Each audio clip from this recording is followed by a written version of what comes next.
Hi everyone, I'm Rubina. And I'm Layla. Welcome back to our channel, Nutrition Unpacked, where we try diets so you don't have to. We just spent the last 2 weeks being vegetarian. Yeah. How has it been? Honestly, way easier than I thought it was going to be. I'm just about to tuck in. And honestly, guys, I know it's just day 2, so I don't want to speak too soon. But I'm thinking I'm doing better than I thought I would. Not that I thought I wouldn't be able to do it, but I just mean it's a lot easier than I thought it would be. You know, so far I haven't really had any social commitments where I've had to tell everyone I'm vegetarian, and so I've just been making my own meals, and I have not felt deprived at all. I will say I am relying on dairy quite a bit, so once we go vegan, that's going to be quite a bit harder, but so far I feel good. This is easy for me. It's been very, very chill. So it's the morning of day 3 of being vegetarian, and honestly, it's been super chill. I've hardly had to make any changes. Dinner is pretty much the only meal that I had to change. Ignore my ill plant over there. Realistically, maybe I could do this for the rest of my life. Maybe I shouldn't jump the gun too much. 2 days, a lifetime. Not the same thing. But maybe more of a flexitarian approach, where when it comes to social events or even holidays, my husband, he comes from a culture where, they do the whole Thanksgiving turkey and ham thing. So maybe being kind of more flexible, having some room for that type of thing, but then maybe doing vegetarian the rest of the year or the rest of the time, most meals. I don't know. I feel like it's not that crazy. Very little changed over the last 2 weeks. I'm just sitting down to eat again, and surprise, surprise, it's my avocado toast. I'm not even gonna pretend. This is for sure making an appearance in my daily menu every single day this week. I don't even care. Just like my dinners, and even then it wasn't that big of a deal. So I actually have to make some food for my husband. He wanted some chicken thighs, so I have a whole bunch of chicken thighs kind of marinating, and honestly, I love chicken, but I'm really not bothered by the fact that I won't be able to eat this. Okay, now that it's cooked and not raw and gross, maybe I'm a bit bummed now. Maybe I have a false sense of security. I didn't really have any social situations that were challenging or anything out of the norm. For me, I did have a lot. For some reason, every single social event that has been planned in the past 2 weeks. Honestly, actually at those events, there was never an issue. I just felt like a huge asshole being guys, I'm gonna have this dietary restriction. I'm in the car on the way to a dinner that's being put on by my boyfriend's aunt. And so this is my first social event since being a vegetarian, and I am a little bit nervous because I don't want to be judged. And I guess unfortunately the host was not informed that I'm a vegetarian, so we'll see how it goes. And I didn't know whether to tell people or whether not to tell people. I'm just on my way to the second social event that I have since I've been a vegetarian.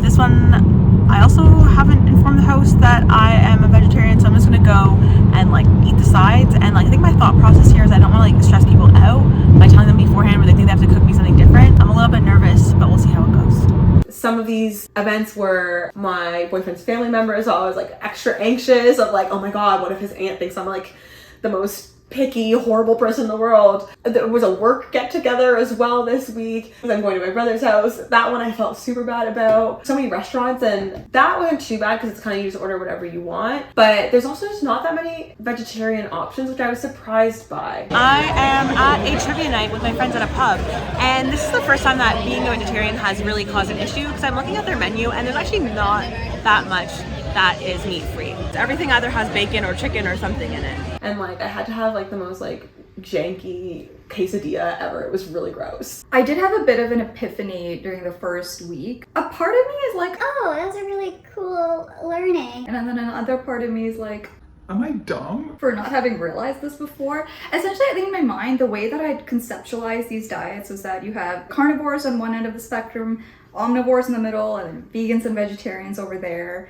But I realized the way that I practice as an omnivore, the jump from omnivore to vegetarian is very, very small. Absolutely. I think I really only eat once a day. And not every day. And honestly, I didn't grow up eating beef or pork, so I don't really have an affinity for those types of things. So really, on a day-to-day basis, it's just chicken. Once a quarter, I might have seafood of some sort. I'm about 9 days into doing vegetarian, and honestly, it hasn't been that bad at all. I guess this weekend I was craving sushi a little bit, And you know, I know that there are vegetarian sushi options, but like, I think when you're looking for like tuna rolls and salmon rolls, I don't know if a cucumber or avocado roll is quite gonna hit that same spot. But I mean, it passed and you know, I'm fine. I feel like I texted you at one point just saying, I feel like I could definitely be a flexitarian and only have meat at like social events, because that's the biggest thing, was a social anxiety of like, oh my god, these people are gonna hate me because I'm such a burden on them. But I think for me, the jump from vegetarian to vegan is gonna be like a huge leap, because it's not just, ooh, I can't have milk and eggs. It's also everything that has milk and eggs in it, which is like virtually every baked good, like pizza, and like, I know that there are vegan alternatives, but like, yeah, I would have to be a lot more intentional about all of those changes. I think there's gonna be a lot fewer options at a lot of places, because even vegetarian, I had some issues. So vegan, like what vegetarian options were typically there had cheese in them. And I was relying on dairy quite a bit this week, or these past 2 weeks actually, so I'm a little bit worried for that. It's my work snack time, and I'm realizing I'm a little bit worried for the vegan challenge, because I think all my snacks at work are dairy based. I'm having a little yogurt today, so I'm gonna have to figure something else out. But we're jumping the gun a little bit. Yes. Oh, whoops, yeah, we are.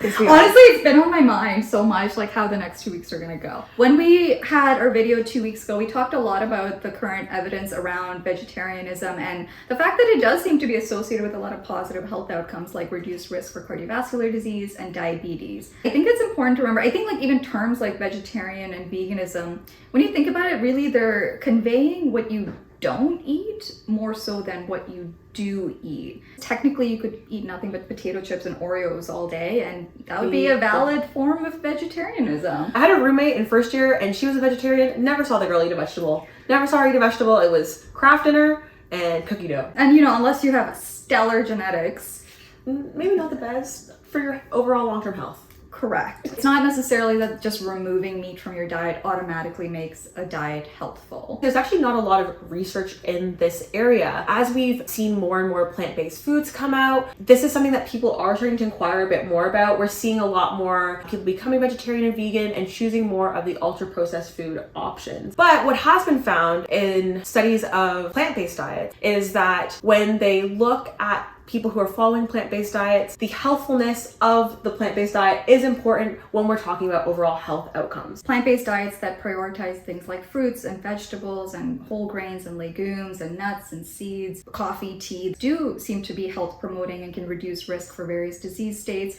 whereas plant-based diets that are higher in sugar-sweetened beverages, sweets in general, or refined grains actually don't tend to have that positive effect. Surprise! Healthy food is healthy for you. I know, I do feel like there's a bit of circular logic there, because the way that they identified whether a particular type of plant-based eating was healthful was based on our preconceived notions of what's healthful based on predating research on the topic. And they're like, Oh wow, people that eat healthier seem to have better health. But you know what? That does make me wonder about some of the other studies that were done where, you know, we're comparing this a typical American omnivore diet to a vegetarian diet. It does make me wonder, is the effect we're seeing on health related to people following a vegetarian diet, or strictly because they're having more healthful foods? Because we do see that vegetarians and vegans tend to follow more healthy eating patterns. the value of that study is that it's not merely the absence of meat that's health promoting. Which I guess there's value in pointing that out. No, I think there definitely is. And I think, you know, we talked about this a little bit last week. When we think about a Western context, our meals are centered around meat. So a lot of people are replacing their meat with either nothing, which I'm guilty of this week. I am being a very bad vegetarian. I have made the cardinal mistake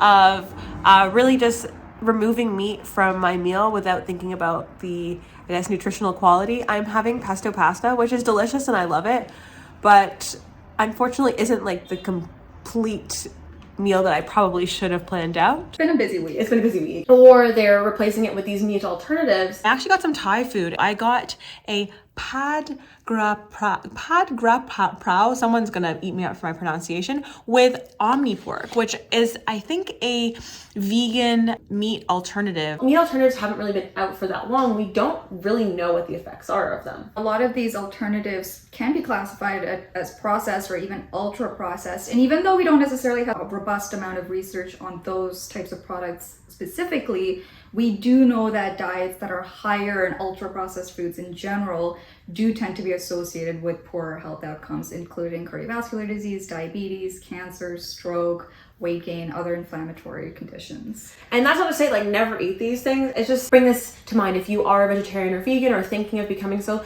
maybe look to some of these foods that we know are more healthful first. So keeping that in mind, I think it is important that if you are pursuing a plant-based diet, especially in the Western context, if you do come from a culture or background where there is a lot more emphasis around meat, we may benefit from just being a little bit more intentional and maybe planning out meals or kind of like what your week is going to look like. First one I want to start with is protein. Let's just get this one out of the way. Generally, when we look at the evidence that is out there, people in the Western world who are following vegetarian and vegan diets don't really have an issue with protein intakes. Typically, your protein intakes are above what is the lower limit of recommendation. Vegetarians do tend to take in less protein than those that are omnivores, but it's not to a point where it's a concerningly low level. I think there's this conception that the vegetarian diet means that you cannot get enough protein. Well, 1 cup of cooked lentils can actually give you about 18 grams of protein, which is pretty good. From a protein quality standpoint, animal sources of protein do tend to have higher absolute amounts of protein. They also tend to have all the amino acids that we need, often have better digestibility. From a quantity and quality perspective, it is true that animal sources of protein do tend to be superior. But that being said, you can certainly have a very nourishing and protein-rich diet through a vegetarian diet as well. Plant-based proteins maybe not having all of the amino acids that we need in order to build the proteins in our body, such as muscles and everything else that proteins build. But one way to make sure that you are getting the amino acids that you need if you're following a plant-based diet is to get a variety of foods, because what some plants are lacking from amino acids,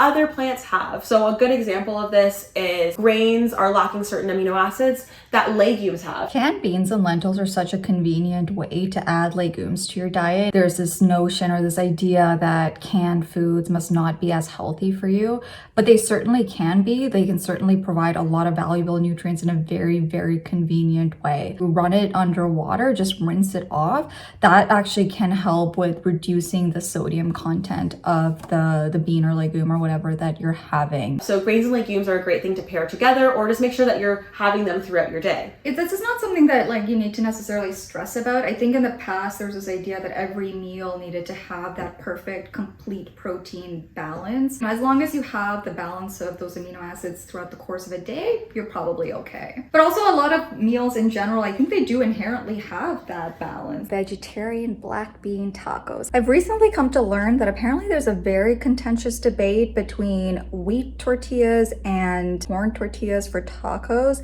I guess it's a debate between softness versus authenticity. I went for the corn. But let me know, where do you guys stand on this debate? The idea of chickpeas on rice or even peanut butter on toast. Vegetarian meals across the world do happen to have that beautiful balance. Next, let's talk about vitamin B12. Vitamin B12 is mostly found in animal foods. For vegetarians, and actually more specifically for vegans, this can be a nutrient of concern. Vitamin B12 is really important for metabolism, for red blood cell formation, and even DNA creation. If you're a vegetarian, it might not be something to have to worry about too much, because we do find vitamin B12 in things like eggs and dairy. But if you are not eating too many eggs and dairy products, something like nutritional yeast might be a good option as well. There's plenty of different foods that are fortified with B12. So if you look on the back of, let's say, a plant-based milk, you can look at the nutrition facts table and see, is there B12 content? If there is, it was most likely fortified. Additionally, certain types of seaweed do have a B12 content that's decent. Vitamin D is another possible nutrient of concern for vegetarians, vegans, and honestly for a lot of people. Vitamin D is of course important for bone health. It's vital for calcium absorption, and it's also important for nerve function, immune system function, and muscle function. We can get vitamin D synthesis in our skin through sun exposure, and there are some foods that have a good vitamin D content as well, such as egg yolks, some mushrooms, fatty fish, and fortified dairy products. If you are a vegetarian, fortified dairy products or the egg yolks could be a good way to go. If you're not having any of those foods or as much of those foods, a lot of plant-based milks are also fortified with vitamin D, which is fabulous to see. Anyone who lives in either the very northern hemisphere or the very southern hemisphere, making vitamin D through your skin just isn't feasible for a lot of the time. We're in Toronto. This is one of those nutrients that a lot of people do supplement. So if you are concerned about getting enough vitamin D, especially if you are following a plant-based diet, it might be worth looking into a supplement. Next, we have of iron, and I think this is another one that I think people really know about and like talk about a lot when you're like, oh, I'm doing vegetarian. Are you having enough iron? Iron is an essential nutrient. It is a mineral, and one of its major jobs is to transport around oxygen in your body. Low iron, I think a lot of people know that leads to anemia. It can make you feel tired, make you not be able to perform as well. Iron is especially a nutrient of concern, generally speaking, for those who menstruate or those who are pregnant. Even among meat-eating populations, people who are menstruating, we see low iron. So this is something to pay attention to, because having low iron can just make you feel overall very, very crummy. There is a lot of iron in meat products, and that type of iron is a lot easier for your body to absorb and to use. When we look at plant-based foods, we do see that they tend to also have iron. You just have to work a little bit harder to make sure that you're getting enough. The foods like legumes, nuts and seeds, a lot of leafy greens like spinach and kale, they do have iron. It's just the absorbability or the bioavailability of the iron in those types of foods do tend to be a little bit lower. So what can help is pairing these types of foods with vitamin C rich foods. So things like citrus fruits, red peppers. I'm actually recycling one of the recipes from paleo times. No, this definitely wasn't paleo. When was this from? Oh, this is a plant. This is during our plant week. So it's like a quinoa with chickpeas, peppers, some other roasted vegetables, cilantro, and yeah, it's just tasty. Very yummy. Vitamin C tends to break down really easily in heat. When you're making these pairings, it is better to make sure that these types of vitamin C rich foods are eaten raw if you are trying to enhance your iron absorption. Finally, let's talk about zinc. We did a whole video on zinc a while back, I think, right? I think we did. I think we did. I mean, I feel like people don't really talk about zinc that much, but it's involved in like hundreds of chemical processes in our body. So it is a very, very important nutrient. It can be found in a lot of animal foods, but the good thing is that it's found in a lot of plant-based foods as well, including whole grains, legumes, nuts and seeds, fortified breakfast cereals, soy products like tofu and tempeh. I decided to make a tofu stir-fried. Hold a Layla there, left the cupboard open. Are any of you psychotic like me and like, you know, if the recipe calls for like 3 garlic cloves and you put like 6, 7, or are you normal?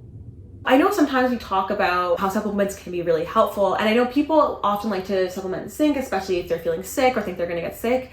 But one thing to know with zinc is that it is a little bit greedy, and it competes for the absorption of a bunch of other minerals, including things like calcium, which are also very important. Unless you're being supervised by a healthcare practitioner or that this has been recommended to, we don't really recommend zinc supplementation because, you know, it is so greedy and it's out there competing for absorption with all these other minerals. So you might be getting enough zinc in, but then affecting your status of other really important minerals. So we got through the nitty gritty of all of these specific nutrients, but I think most of us maybe don't have time to like really like track every single nutrient, how much we're getting, are we meeting all of our needs? What are some general tips that we can give people that might be doing plant-based or interested in doing plant-based? As we've already alluded to so many times throughout this video and our last video, is avoid swapping out meat with meat substitutes or just not removing it in general. It's important to be a little bit more mindful. Think about meals that are complete without the meat in it. One of the ways we can do this is looking at cultures that have lots of like vegetarian practices or vegan practices and pulling ideas from them. There's many Indian ethnicities. It's very interesting because I feel like a lot of these cultures have been doing this for hundreds or even thousands of years, have done a very good job at like figuring out what we need to eat together to